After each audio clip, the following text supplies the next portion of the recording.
Cultura en Casa.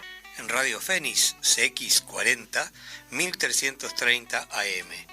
Un programa de cultura en un ámbito bien coloquial.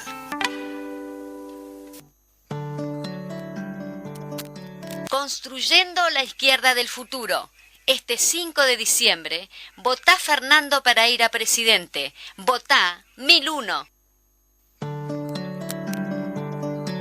Pero muy buenos días. Estamos nuevamente en un nuevo programa de Cultura en Casa con una segunda participación de nuestro ilustre y excelente Arturo Fleitas. ¿Cómo estás, Arturo? Muy bien, contento de estar acá. Qué lindo está el día. Entre viejos, jóvenes y medianos. Sí, hicimos como una separación sí. Cronológicamente bueno, los invitados de honor que tenemos hoy, vaya si los hay. En principio, no sé si vamos ya a los invitados porque son muchos. Usted diga, usted manda en este lugar. Y con varias temáticas, no, acá no mandamos, acá somos un trabajo colectivo. Mentira, manda. Primero que nada, mandarle un gran abrazo a Eduardo Larbanois porque recibimos noticias de él, por suerte dio señales de que estaba vivo en París.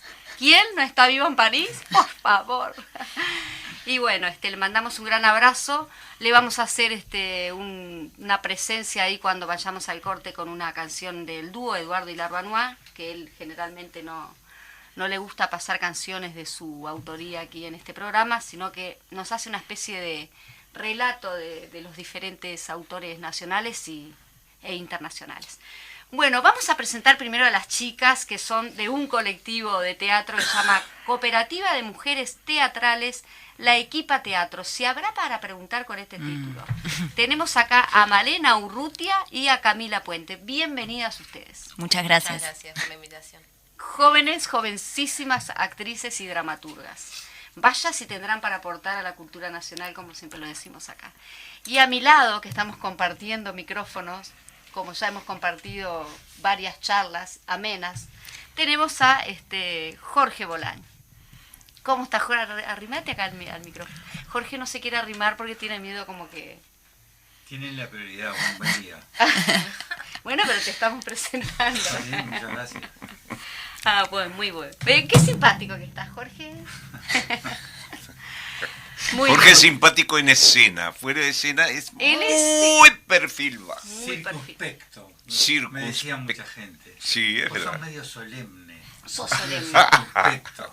Sos solemne. También soy muy zarpado, ¿eh? Y sarcástico. Te conozco, chiquito. Sarcástico. Y sarcástico. Pero no estaban hablando de mí, perdón. Bueno, vamos a las chiquilinas. Queremos que nos comenten un poquito, bueno, no solo a nosotros, porque hemos estado averiguando como buenos periodistas comunicadores que somos, de quiénes son, y la verdad me enorgullece individualmente, pero también creo que compartimos colectivamente, de que haya un grupo. Claro, ustedes justamente comentábamos antes que no son un grupo constituido, sino que son independientes y conformaron esta cooperativa de mujeres teatristas. ¿Solo mujeres? Sí. Como Camila estuvo haciendo énfasis ayer en una nota que estuvo haciendo, trabajar con mujeres y con mujeres amigas y con las que compartimos una sensibilidad y un deseo de hacer desde un lugar político y desde un lugar sensible, fue como lo que nos unió, y a medida que iban apareciendo las necesidades artísticas y de producción, siempre pensábamos en mujeres para todos los roles, y esa era nuestra premisa. ¿Por qué todos los padres mueren de pie? ¿Por qué esta obra a la cual estamos invitando justamente que la gente vaya? Bueno, el título en realidad surge por un laboratorio que iniciamos en 2019. Teníamos como un concepto que queríamos trabajar, era el concepto de belleza, pero la belleza en escena como ampliamente. Luego bajamos a tierra esta idea de lo dicho y lo no dicho en escena, nos interesaba como ese lugar. Y desde ahí, bueno, como mujeres surgió esta idea de hablar un poco, como dice el título, no solo de forma literal los padres mueren, sino esta idea de los padres, los patriarcas, los ídolos que van como cayendo. También desde nuestro lugar de mujeres, ese tema nos interpelaba un montón. Y bueno, surgió el título bastante rápido, en realidad bastante temprana la dramaturgia, y desde ahí, bueno, quedó y nos quedamos. Y como son un colectivo que son actrices y a su vez hay dramaturgas también, supongo que el texto lo escribió alguna de ustedes colectivamente o individual.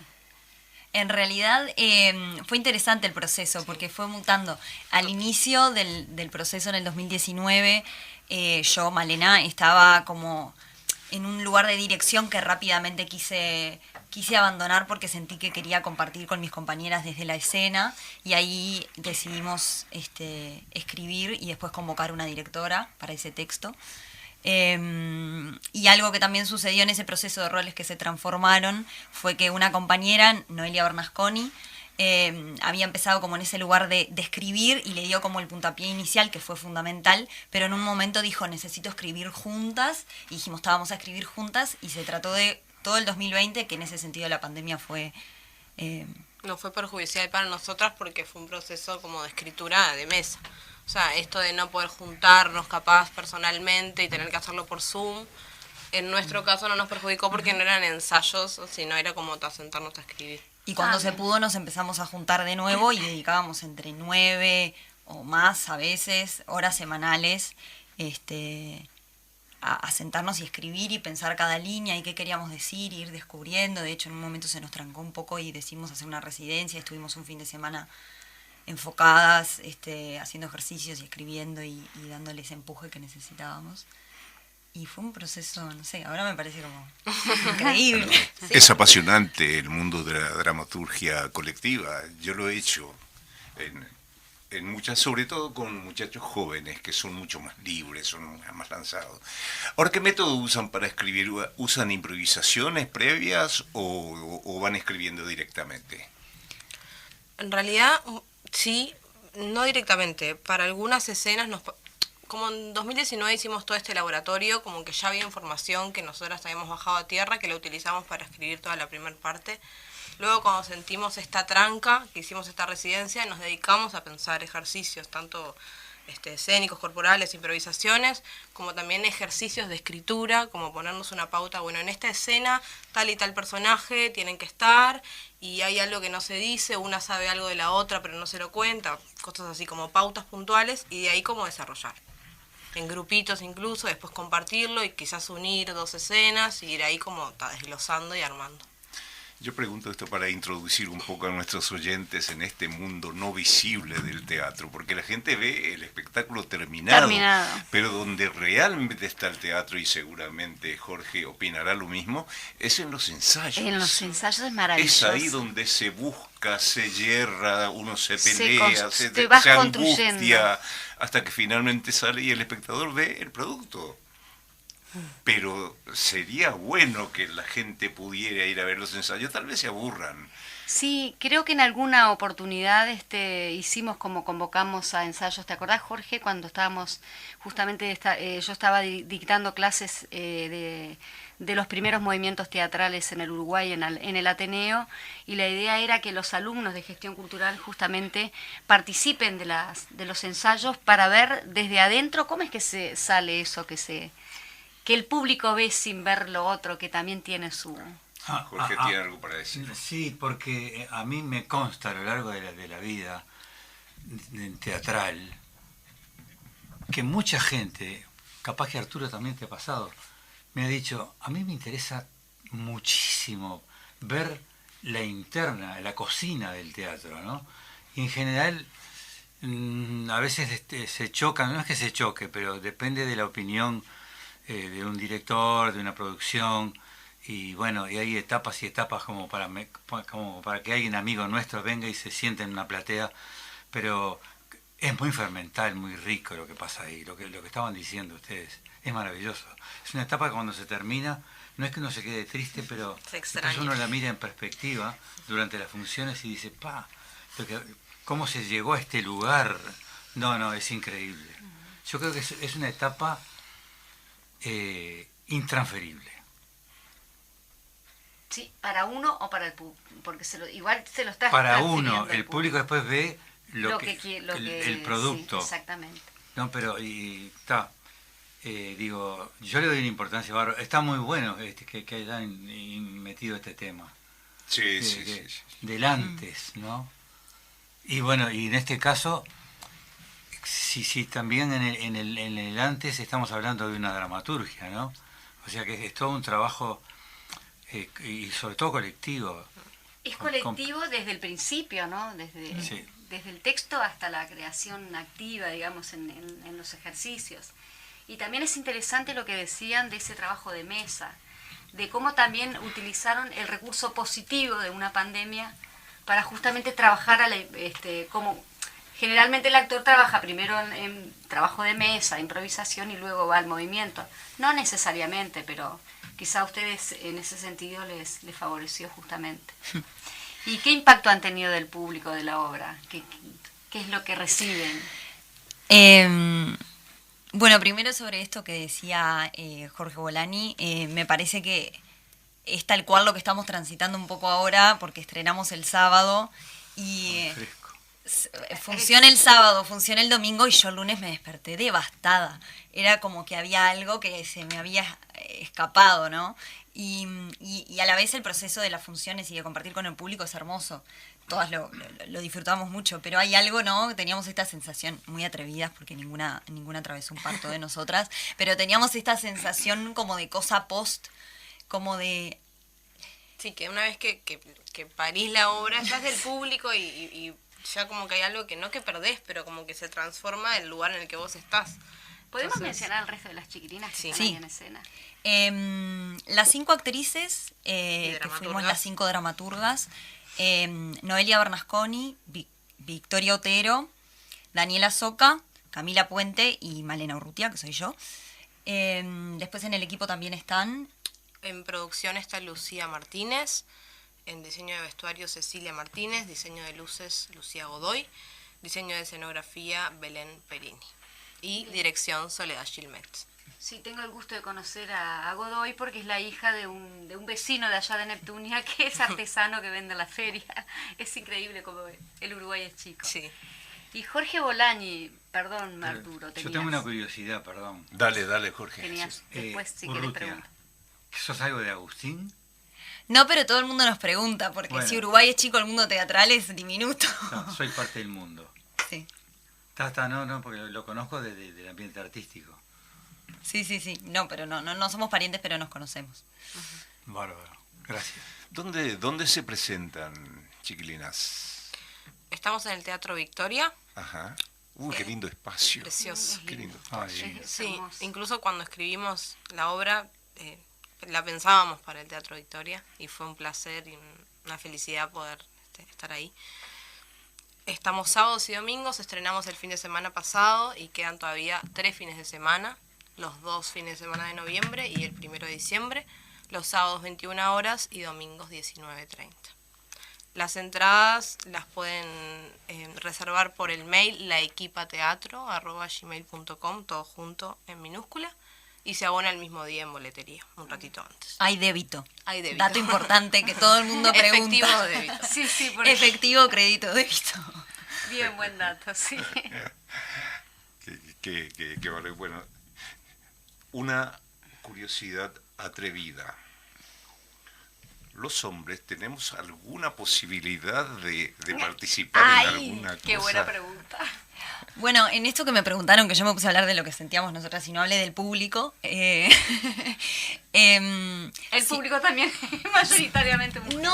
No, y creo que fue muy interesante encontrar ese lugar, porque creo que hay algo que pasa a nivel social que es curioso, que es como que no es responsabilidad de nadie, es algo que generamos como sociedad, que es que las cosas que producen los hombres pensamos que permiten que nos identifiquemos tanto mujeres como hombres, pero que por alguna razón tenemos la sensación de que lo que hacen las mujeres es para mujeres, y no, es como es un poco lo que queremos movilizar.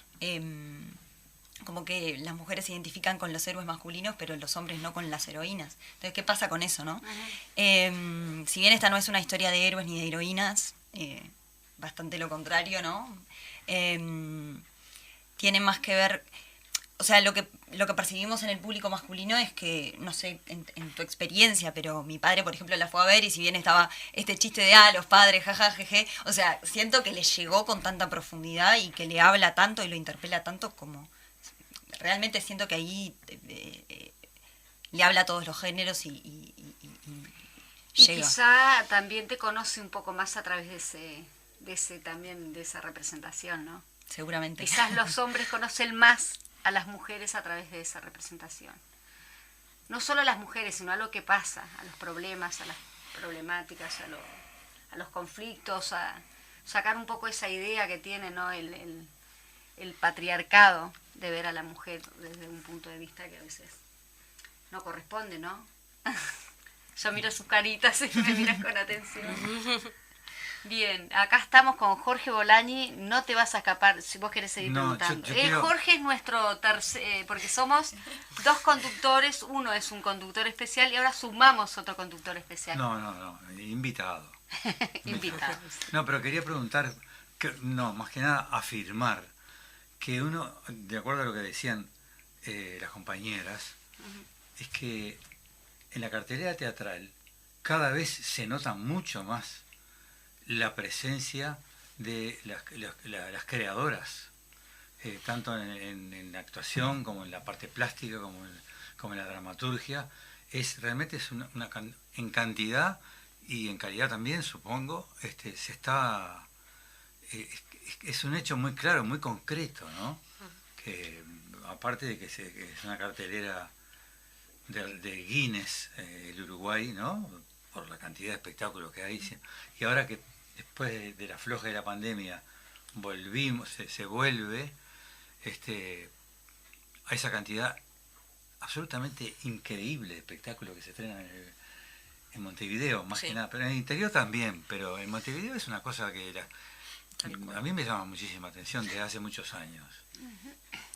Sí, después está todo ese debate de si lo que se representa realmente, cuando se crea, justamente siempre lo decimos en más de una oportunidad, la ley 18384, Jorge, en ese sentido de cómo uno ve la profesionalidad del actor o la actriz, en qué va la profesionalidad, va en que puedas percibir un salario, o los contenidos, quién los critica, ¿no? ¿Por qué hay tantos contenidos teatrales?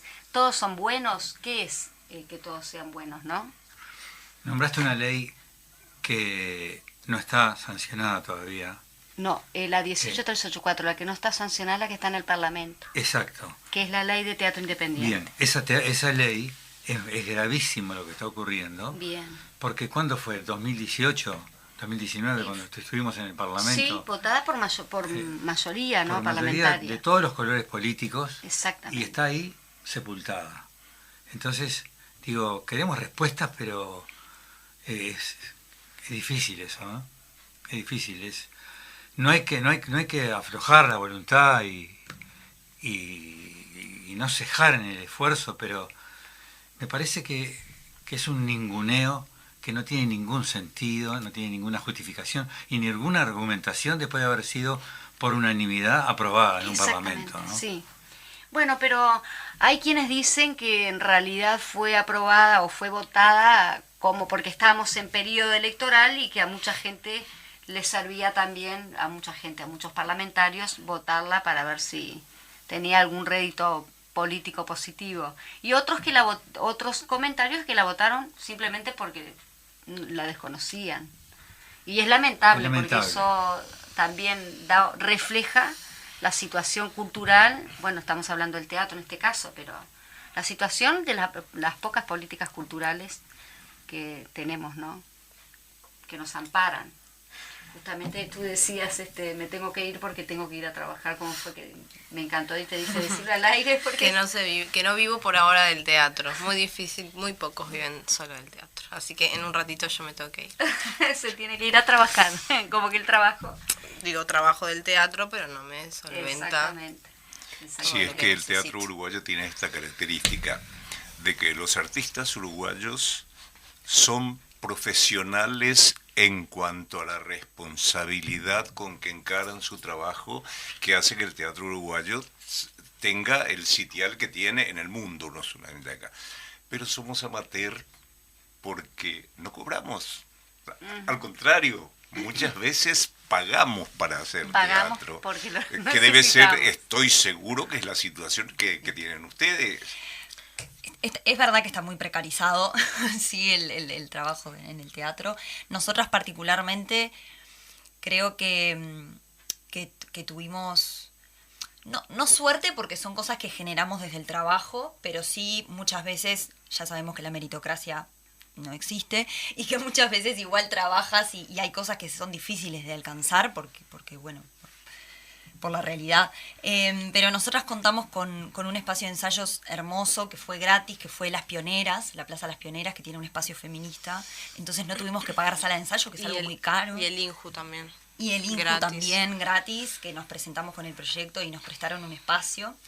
Sí, Entonces, que eso a nivel de ensayos. Recuerden, digo, para la gente que no entiende de repente lo que es el INJU, que es en el marco justamente de la Intendencia de Montevideo. Exacto. Se hacen como llamados para colectivos de lo que sea que precisen un lugar de ensayo gratis. Perdón, no, Intendencia no, el MEC. pasó de una No, cosa a pasó la de- otra, sí, ¿no? Sí. Creo que ahora es desde la... ¿No es el Mides ahora? No, el Mides no, porque el Mides ya está desmantelado, no creo que tenga... Capaz que que sí. al Mides se le esté ocurriendo alguna política para beneficiar. Yo, perdón que interrumpe. No, esto es un intercambio, siempre lo hacemos muy, muy ameno, muy de intercambio. Lo que acaba de decir en una muy linda síntesis, Arturo, está mal ponerse como ejemplo, pero por ejemplo, yo tuve el honor, el privilegio, el orgullo de estar 10 años contratado Por la en la Comedia. Comedia Nacional. La Comedia Nacional es el sueño del pibe, de alguna manera. Exacto. Haces tu pasión, la desarrollás y Encima te te pagan pagan. un sueldo con todos los beneficios sociales, etcétera, etcétera. ¿Pero a qué voy? Con todo respeto y con todo el cariño que me resultó ese periodo. Pero perdés la autonomía. Es decir, en el teatro independiente, en esa precarización de que hablaban ustedes, mal que bien, depende de cada ejemplo, pero en el teatro independiente hay una autonomía de crear lo que yo quiero crear. Es decir, no por una sola voluntad, institucionalmente, en teatros como el Galpón, el Circular y otros, mediante una asamblea, reuniones colectivas de participación, se vota lo que queremos hacer. Entonces, es una gran contradicción, ¿no? Sí. Tenés un lugar donde tenés todo económicamente, estás muy cómodo trabajando allí, haciendo lo que te gusta, pero sos un engranaje más. Sí. Alguien te llama un día y te dicen, Este es tu flaco, caso. estás en esta obra con tal director. Y vos decís, amén. Ujú. Y yo lo vuelvo a repetir, con todo respeto, ¿no? Sí, obvio. Porque Sí, tengo es verdad. recuerdos maravillosos de ahí adentro. Pero bueno, está. No quiero abusar del... Es una contradicción interesante. Sí. Sí. Pero Y además me ha tocado estar como formado De las en dos. la escuela del teatro circular. Me ha Claro. tocado estar del otro lado del mostrador muchos más años. Y bueno, y sabemos lo que es ser profesionales del esfuerzo. Sí. Sí. Es verdad que vos tuviste, claro, 30 años. tenés como un doble rol de teatro independiente y teatro profesional o formalizado. Y en ese sentido recuerdo, Arturo, vos lo habrás, obviamente, Rubén Yáñez, ¿no? Las palabras de Rubén, cuando hablaba sobre que la única profesionalización de él fue cuando fue exiliado en México, cuando fueron actores, cuando se tuvo que exiliar todo el Teatro El Galpón, creo que incluido tú también. Sí, sí, sí. Y ahí tuvieron la posibilidad de poder percibir. Sí, ahí fuimos profesionales independientes porque había que moverse para producir los contratos y esas cosas porque dependíamos de eso. Sí, Entonces, y fue un trabajo que tuvo que ver con esto de lo que hablaba Jorge y de lo que están haciendo ustedes. El trabajo colectivo, que ustedes incluso el trabajo colectivo lo hace de la misma creación desde el primer momento, que es divino. A mí me entusiasma mucho esta experiencia que hacen ustedes. Entonces, basado en eso, y como parte del teatro uruguayo, los que fuimos a México del Galpón, nos juramentamos de que no íbamos a buscar una solución individual para nuestras vidas. de que íbamos todos juntos, o salíamos todos juntos, o moríamos en el intento. Claro, eran tiempos heroicos. Eran tiempos heroicos. En aquel momento el heroísmo no nos dábamos cuenta, pero el heroísmo estaba impregnado. Entonces uno va en una corriente. Ahora es mucho más difícil ser heroico. Entonces, esto que ustedes están haciendo, me estoy refiriendo a las muchachas, lo que están haciendo es una manera de heroísmo, salir solas a crear el espectáculo, a producir las condiciones para poder llevarlo, a contratar un teatro, a encontrar lugares. Es un heroísmo artístico, no es como aquel que era revolucionario en aquella época que lo pasamos. Pero sí, a mí me entusiasma mucho esta propuesta que traen estas muchachas de Noelia y compañía, porque realmente es una característica de esta época. Los jóvenes, yo estoy observando, veo en los jóvenes del Galpón, por ejemplo, son mucho más autónomos que nosotros. Sí. Crean sus textos, están ensayando en este momento sin la bendición de la comisión artística. Claro. ¿Te acordás que nosotros teníamos que decir la comisión artística? Inclusive yo les preguntaba si pertenecían a FUTI, que es la Federación Uruguaya de Teatro Independiente, pero tampoco dependen, digamos, tampoco pertenecen a FUTI, y eso me parece, no es ni malo ni bueno, pero refleja justamente lo que decís tú, Arturo, en ese sentido. Refleja esta irrupción de la juventud, y más la juventud femenina, que toma esto y dice, acá vamos. Y no necesitamos de nadie. Es que creo que es profundamente político en esto que decías de lo revolucionario. Creo que en un mundo que tiende al individualismo por todos los caminos y por todos los medios, empuja al individualismo y a quedarse en las casas y a resolver tu chacrita y a hacer con lo tuyo. Siento que el feminismo, en esto que tú decías, trae olas muy fuertes y muy poderosas de trabajo colectivo, porque el feminismo no funciona si no es transversal y colectivo. Entonces es una necesidad de hacer, entonces termina siendo profundamente revolucionario, por más que no estemos dando una batalla política obviamente, como en ese momento que había una opresión mucho más fuerte y que había algo concreto. Acá es como algo invisible, ¿no? Pero muy poderoso, y creemos, no sé. Que también tienen esa lucha, ¿no? Esa reivindicación por el género, también igual hay una cosa revolucionaria, como dice Arturo, no de la misma forma, pero igual hay detrás. No sé si ustedes cuando crean en ese trabajo colectivo, digamos, el texto dramático, piensan como en el contenido que va a salir, un contenido que sea realmente denuncia, o surge según un disparador, un tema disparador. No creo que lo hayamos pensado directamente como algo o sea, como la obra que denuncia, o sea, eso, como que fue cayendo a tierra desde el primer concepto, que uno diría no tiene nada que ver, la belleza, hasta lo no dicho y lo no dicho en escena, hasta somos mujeres, queremos contar esto que nos interpela, y bueno, viene este lugar, y claramente termina siendo una obra que no es que busque dar un mensaje, ni mucho menos, porque no, pero sí que busca como dialogar con el público y nada, como generar ahí pensamientos y reflexiones, y claramente entendemos que tiene su lugar de denuncia, pero sí, más como por abajo, sí, como solapadamente. Sí, como que cada uno que vaya a verla, cada una verá, sí, tal cual. No van a inducir al público. Tenemos que ir, perdón, sí, te doy la... No, diga, usted es la que ha hablado menos, con lo favor. que habla en la vida. ¿Cómo me conoces? Todo el micrófono es tuyo. No, me quedé con una palabra que decía ella recién, lo no dicho. ¿Qué tema ese en el teatro? ¿Qué tema en el teatro? ¿Cómo llenás lo no dicho? Lo no dicho, que después tenemos que sugerir de muchas maneras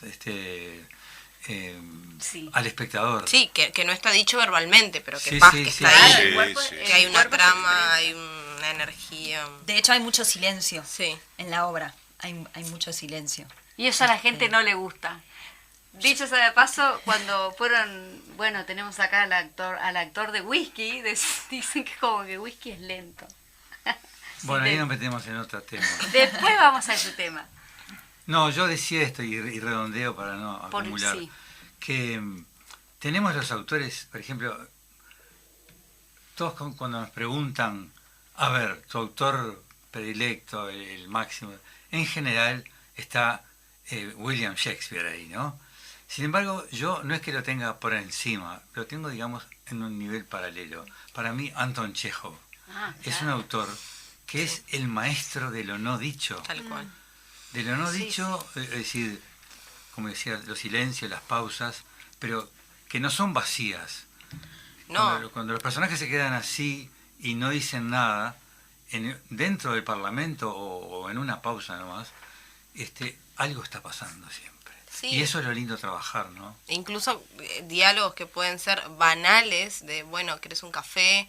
¿Con qué lo tomás? Y en realidad no estás diciendo que eres un café con qué lo tomás, estás como sugiriendo otro montón de cosas. Sí, claro. Eso está buenísimo. Sí. Claro. Sí, y Jorge atravesó una época y en una institución porque los del Galpón nos echaron y allá fuimos a gritar por todo el mundo todo lo que había que gritar. Pero acá quedaron los Resistieron compañeros acá, y quedó exacto. sobre todo el circular Claro, sí. que decía lo que quería decir sin decirlo. Se hicieron especialistas en ese lenguaje elusivo para decir. escapar la censura, porque no sé si ustedes saben, el teatro circular ensayaba con el censor en el ensayo. Que Inventaban que eran, a veces se reunían e inventaban que estaban ensayando, pero estaban en otra cosa. Hubo un censor del cual una compañera del Galpón, Raquel Diana, hace un par de años, antes de la pandemia, hizo una obra que se llama El tipo que vino a la función. Ese tipo del título es ni más ni menos que Allen Castro, el censor de la época. O sea, un señor de traje y corbata o de camperita, todo prolijo, que venía y decía, denme el libreto. Y se lo llevaba y lo revisaba y venía a ver el espectáculo y después decía, ¿por qué dicen esa palabra? Es decir, eso existió y es real. En realidad, un vocacional de la persecución y etcétera, etcétera, ¿no? Podemos ir mucho más a fondo. Pero sí, el circular en ese momento, digamos, como que tomó el lugar que tenía el Galpón, porque el Galpón, claro, fue el blanco natural, si se quiere, de ese oscurantismo que se vivió. La ese dictadura sufrimiento. cívico-militar. Claro, por estar embanderado con un partido que era como hablar de, no sé, lo peor que existe en el mundo, ¿no? Y que todavía sigue teniendo vestigios en los regímenes actuales de gobierno, actual de hoy, 17 de noviembre. Digo, porque cuando un ministro de Cultura, para hablar de un tema de educación, perdón, esto es una alusión personal, dice que los temas de educación hay que tener cuidado porque con el problema de si no se nos puede venir el soviet. ¿Qué quiere decir que un ministro diga eso hoy? ¿Qué quiere decir? Parece la Guerra Fría. Que no nos tomen el pelo. Que no- Hay mucho que escuchamos y no nos damos cuenta. Sí, sí. Digo, ¿otra vez? ¿Los tanques en la calle que van a venir? ¿Los tanques soviéticos? Bueno, perdón. No, muy bien, muy bueno el tema. Igual vamos a tener que ir a una pausa comercial de la radio, pero capaz que continuamos con este tema, debatiendo un poquito. Y vamos con una canción que justamente le mandamos un gran abrazo a toda la gente que va a hacer posible hoy la exposición que se va a realizar en el Museo Blanes también, que se llama Encontrate con ellos, y se van a encontrar con cada uno de los todos y cada uno de los desaparecidos a través de una obra de arte. En el ómnibus lleno de rostros serios, en la risa campana de los recreos.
Bien, volvimos. A ver, siéntese ahí, Juan. Juan.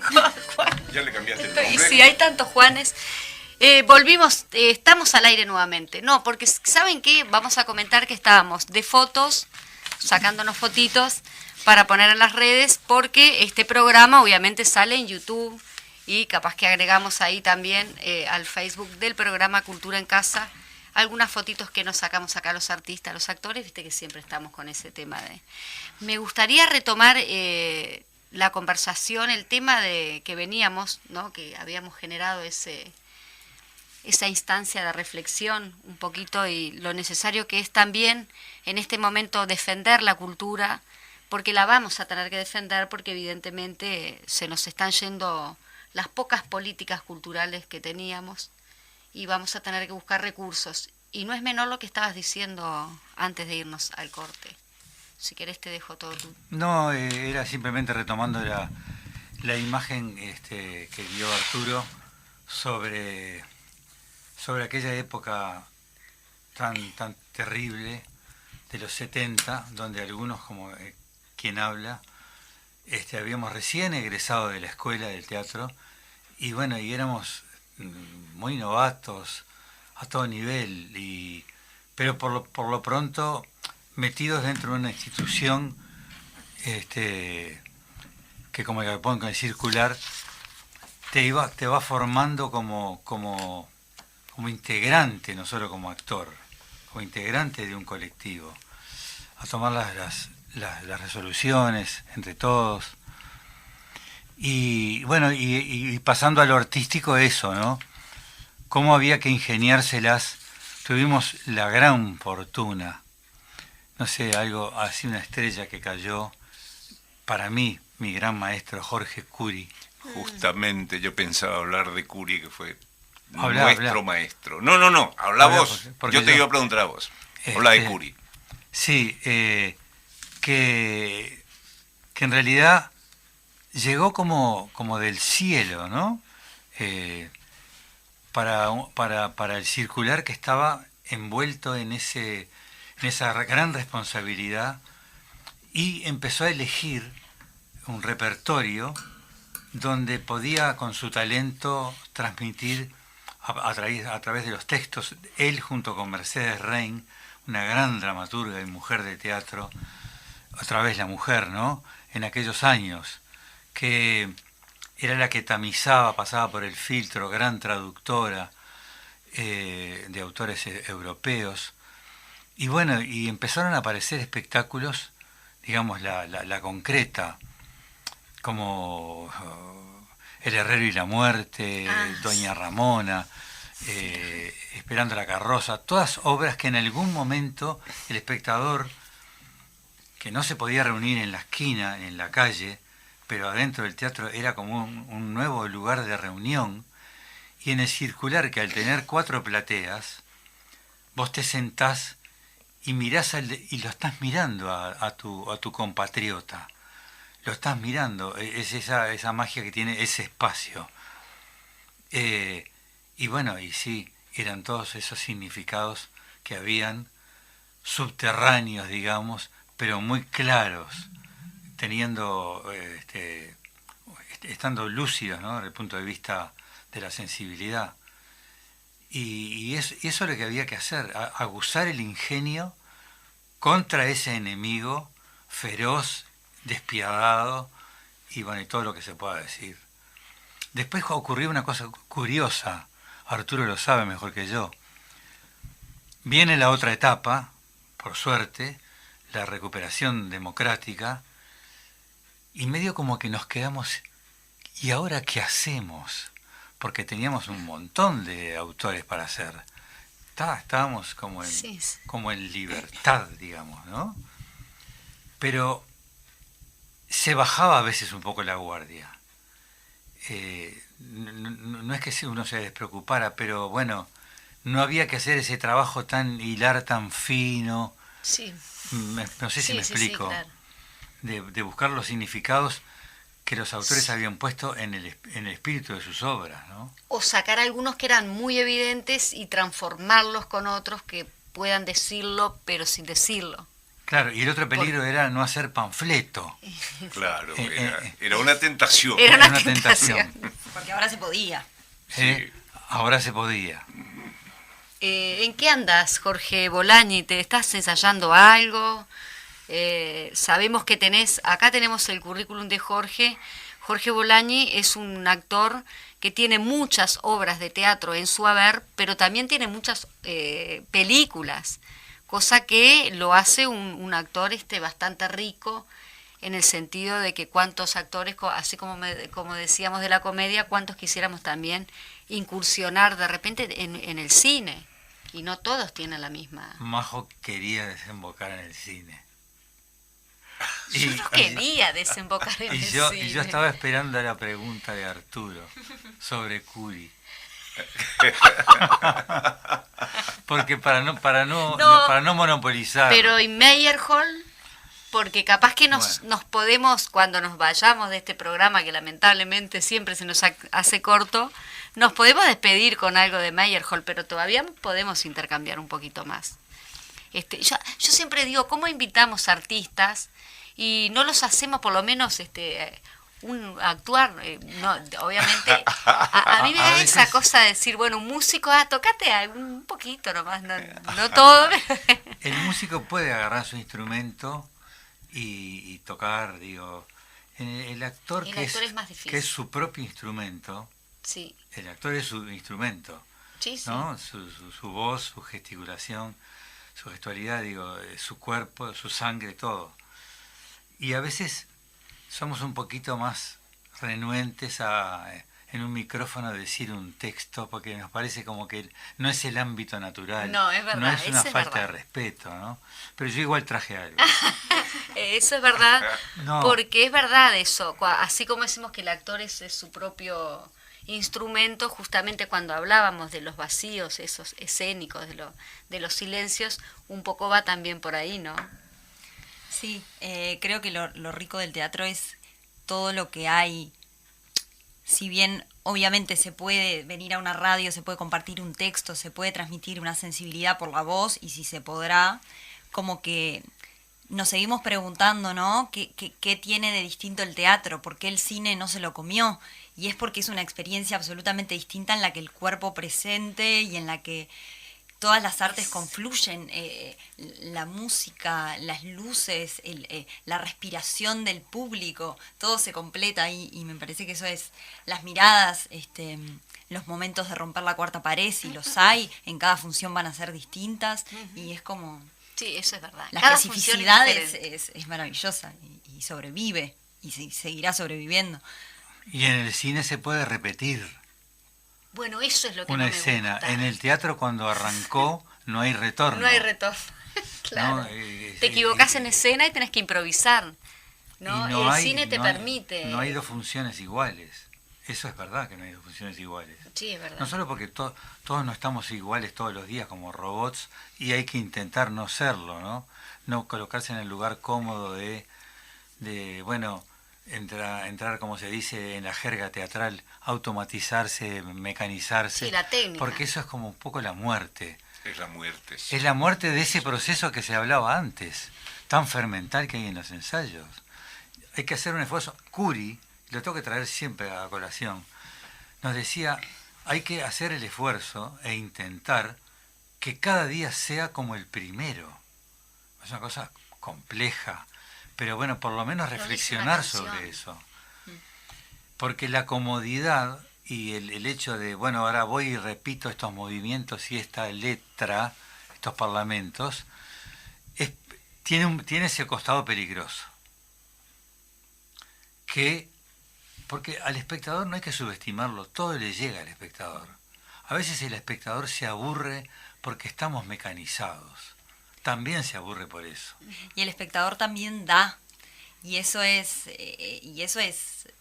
maravilloso, como hay veces que nos olvidamos de que no vamos a enunciar y que del otro lado hay un receptor pasivo. En realidad hay un montón de cosas que están sucediendo en una sala y se percibe, y eso es...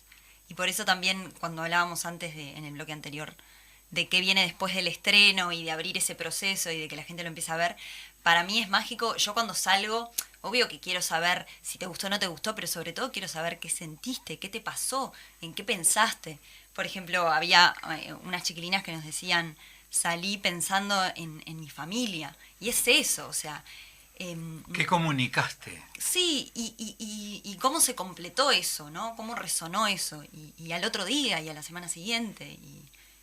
¿No? Eso es... Es muy interesante. Es lo que diferencia, obviamente, el teatro del...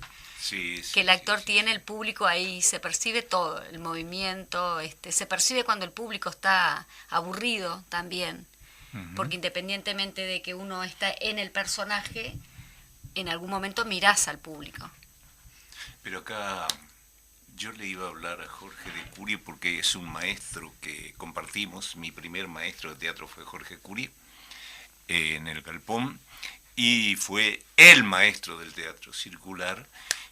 Y tenía unas cosas, es una lástima que no hayan podido conocer a una personalidad y a un maestro como Jorge Curie. Por ejemplo, la manera de entrar a los ensayos. Con Jorge uno se juntaba a la hora en que estaba convocado Sí, bueno, el ensayo, eso y él era... se empezaba a hablar y se habla y se habla y se habla y se habla y se habla de 1000 cosas, y él tenía la genialidad de ir metiendo temas que tenían que ver, eran temas personales de repente, eran conversaciones del equipo. De la vida. Sí, de la vida, e iba metiéndolo, y uno sin darse cuenta de repente decía Curie, bueno, vamos, y el ensayo después, a veces nos pasábamos 1 hora hablando con Jorge Curie antes de entrar en el porque él llevaba eso y decía que no podría venir y decir, bueno, estaba preparado, Claro, vamos. Bueno, eso es un ensayar. poco lo que sucede ahora y a mí me frustra muchísimo. Me frustra tener que ir a un ensayo y ya empezar a ensayar. No sé si les pasa, a mí me pasa. Es que cambiaron los tiempos. Cambiaron los tiempos y Cambiaron los a tiempos. mí me da mucha pena. Lo que cuenta Arturo es exactamente así. Es así. Pero era otro tiempo. Y era a las 8 y a las 8 tenías que estar en el ensayo. Era como decía Sí, Margarita sí. Cerú. Sí, eso Solo sí. con partida de función se podía faltar al ensayo y a la función, ¿no? Sí, yo me acuerdo sentado Era sentado era la Curie, época de... sentadito Curie en la sala, solo, y de pronto habíamos 4 o 5 que teníamos que actuar, que teníamos que ensayar, estábamos en el hall por ahí, y bueno, unos minutos después entrábamos, y él siempre decía lo mismo. Llegamos, hola, ¿qué tal, Curie? ¿Qué tal? ¿Cómo va todo? Y él decía, el ensayo es acá. Porque él estaba ahí. Es decir, el ensayo es acá, no es ahí en el hall o en la cantina. Pero lo que ha cambiado mucho es que hay mucha ansiedad, mucho correr. Es parte de este mundo, ¿no? Este mundo actual un poco desbocado, donde también se piden resultados y números y cosas. En esa época teníamos tiempo. Sí. Teníamos tiempo. Esto debe tener un poquito que ver también, ¿no? Esta Sí. maquinita que tenemos acá que nos olvidamos y parece que nos olvidamos de parte de nuestro cuerpo. Estamos tan alienados en ese sentido. Nos quedan 5 minutos. Nada más. Nada más. No sé qué te trajiste ahí preparado, pero bueno. Yo, si ustedes están cortos de tiempo... Si la invitada así lo quiere, No, me parece maravilloso.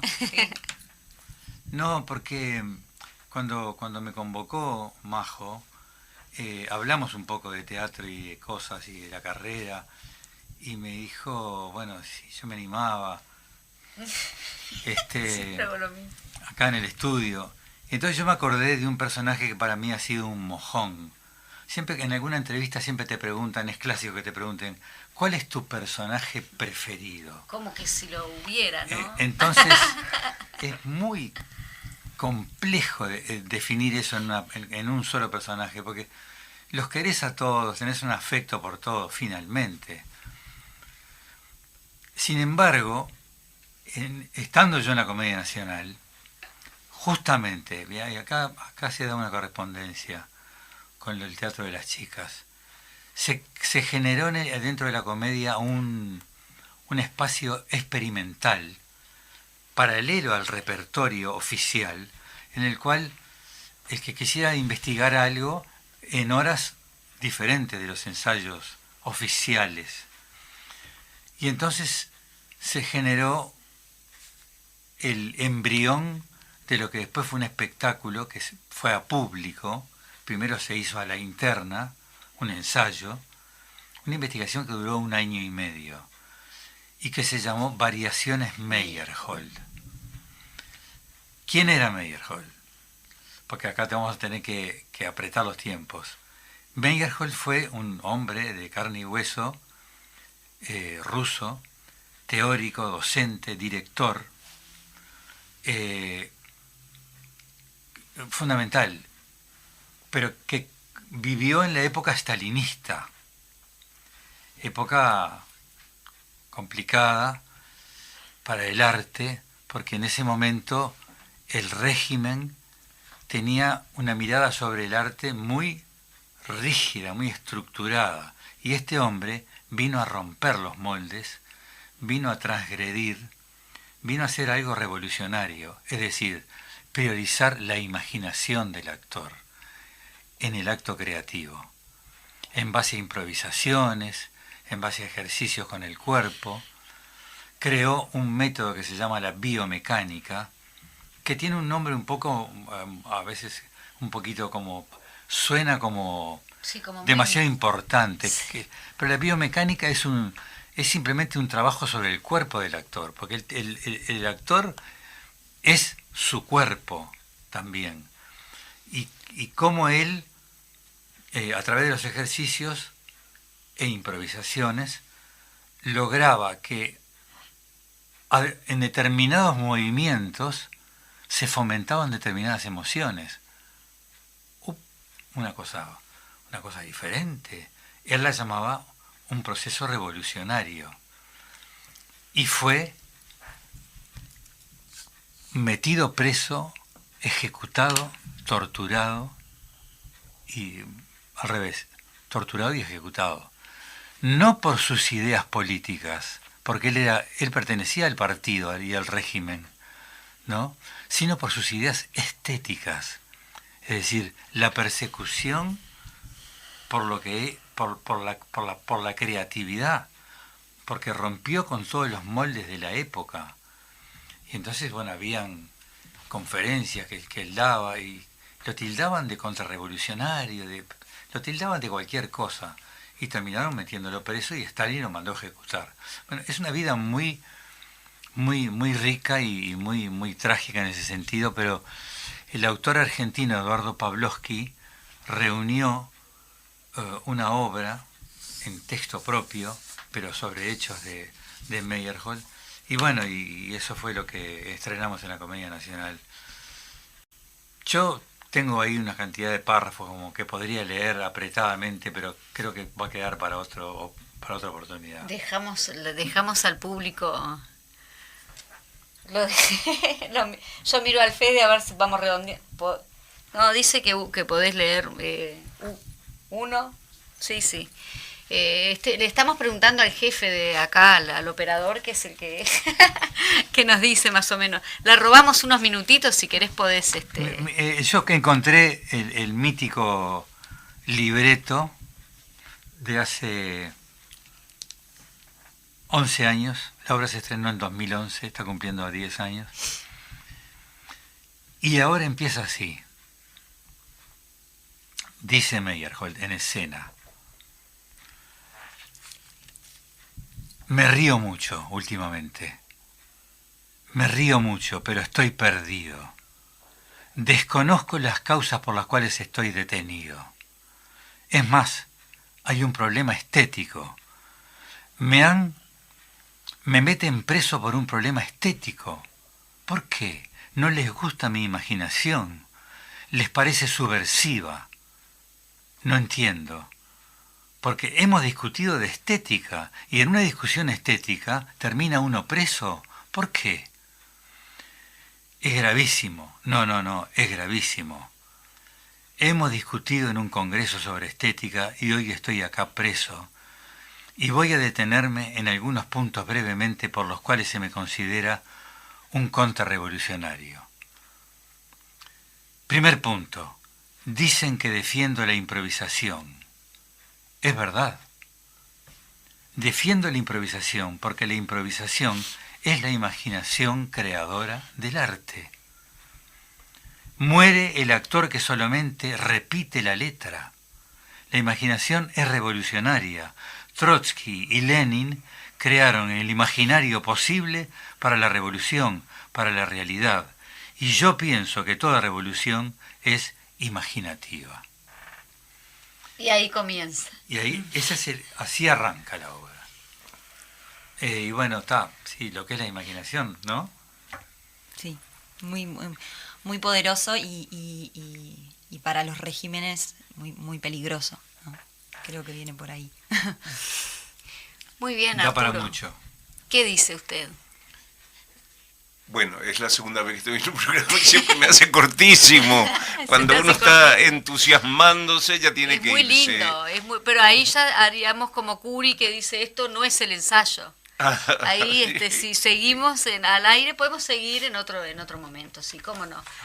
Podemos estar invitando a nuestros invitados de hoy y estamos convocando justamente, si podés repetir, la obra de teatro a la cual estamos convocando a la gente. Sí, estamos invitando a que vayan a ver Todos los padres mueren, de la Equipa Teatro, los sábados a las 21 horas y los domingos a las 19:30 horas en el Teatro Victoria. Las reservas se pueden hacer por mail a laequipateatro@gmail.com. Y las entradas se sacan mismo en el teatro, como dijimos, efectivo, débito, crédito, todas las opciones. Y también tenemos un Instagram, @laequipateatro. Y más que invitadas todos a ir y compartir. Me gusta que hayas dicho que vengan aquí al teatro, es decir, que generamos un ámbito que creo que te sentiste como si estuvieras en el teatro.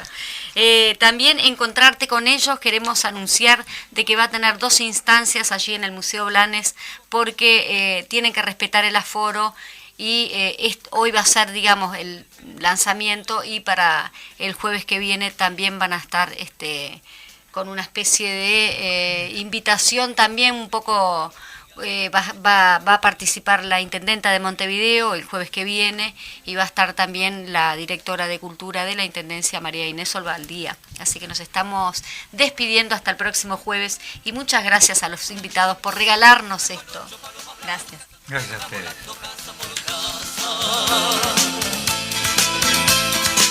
8 letras cual 8 palomas blancas, 8 letras volando casa por casa. Pues la historia se queda y los hombres pasan en la historia del hombre casa por casa.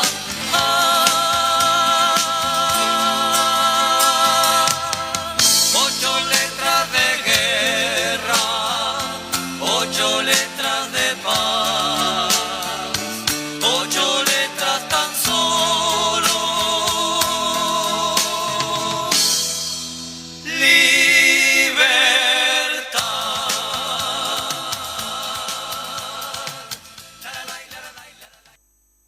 Construyendo la izquierda del futuro. Este 5 de diciembre, votá Fernando para ir a presidente. Votá 1001.